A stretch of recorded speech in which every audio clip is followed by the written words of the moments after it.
IKM Media YouTube channel like பண்ணுங்க, share பண்ணுங்க, subscribe பண்ணுங்க. அதோட bell icon click பண்ணி உடனுக்குடன் updates பெற்றுக்கொள்ளுங்க. தொடர்ந்து இணைந்திருங்கள் IKM Media.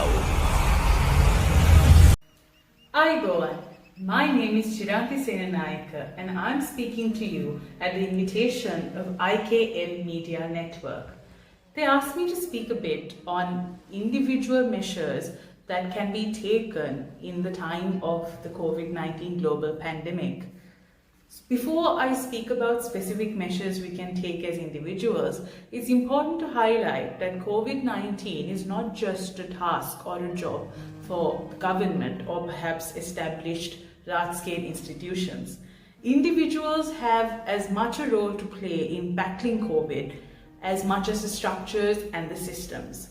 So, in my opinion, there are four main things that an individual can do in the time of this health crisis.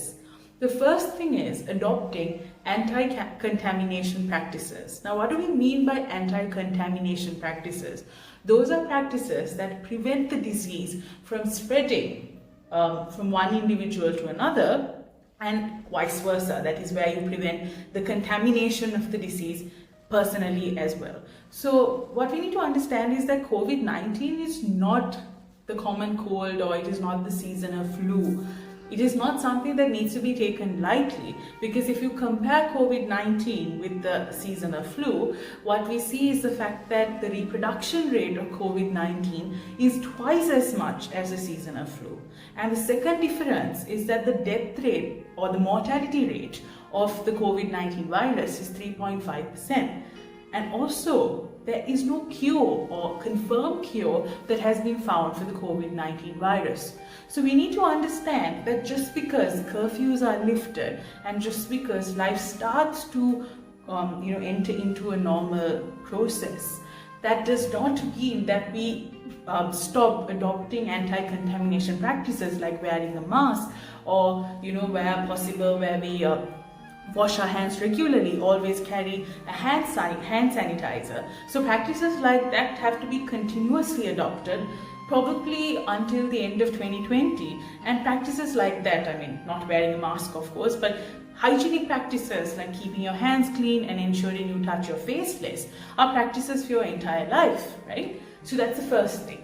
Then the second thing that we can do is to reduce our social interaction, to practice social distancing as much as possible. So that is where up until maybe the end of 2020, we reduce the amount of public gatherings we participate in. We try and minimize our social interaction as much as possible. Then the third thing we need to do as individuals is to ensure that we have a consistent or constant health check or a physical health check. That is where we always keep tabs of ourselves and we are on the lookout for possible symptoms of the COVID-19 virus, right, which are very similar to a general flu or a general fever.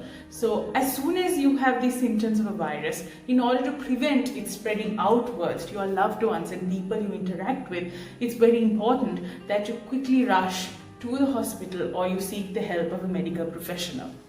Then the fourth thing that we can do as individuals is to be informed, because information is key in the time of a pandemic or a crisis. So it is essential that we utilize technology, we utilize online platforms to be aware of the methods and the systems that are in place to battle COVID-19. So those are four things or four ways in which we as individuals can do our part to battle COVID-19.